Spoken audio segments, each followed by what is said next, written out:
The world's most famous newlyweds are wrapping up a memorable wedding weekend. George Clooney and Amal Alamuddin left Venice's City Hall a short time ago. They had a civil ceremony there this morning, officially making them husband and wife. Mark Phillips is in London with all the highlights from a very colorful weekend. Mark, good morning. Good morning. Well, for a guy who once said he'd never marry again, George Clooney not only did, he had the most conspicuous marriage imaginable outside of the British royal family.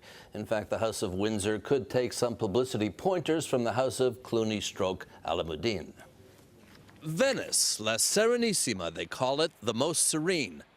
Not this weekend. This weekend, Venice was a tough place to get a taxi. All of them seemed to be taken by the Clooney-Alamuddin wedding party, or by those chasing them trying to get pictures. This wedding was a floating paparazzi circus, and the glamour couple were the headline act. From the moment of their arrival on Friday, Clooney and his Beirut-born, Oxford-educated lawyer wife-to-be, as she then was, had an escort that would have done a Navy carrier group proud. Their intent didn't seem to be to avoid having their pictures taken. Rather, it was to pose, and pose, and pose some more. If you want to meet your pal Cindy Crawford for breakfast, make sure it's on a terrace with the canal view, and vice versa. And if you're Bono, or Matt, or Bill, or any of the other celebrity guests, there is no inconspicuous way to get from one place to another in Venice, and apparently no desire to be inconspicuous. There were two happy marriages here, the one between George and Amal, and the one between the wedding and its backdrop. Each enhanced the other. There was one small waterborne glitch, however. There was George, all dressed up and on his way to get married, traveling down the world's most elegant aisle, as it were, and there was a massive, ugly cruise ship blocking the way.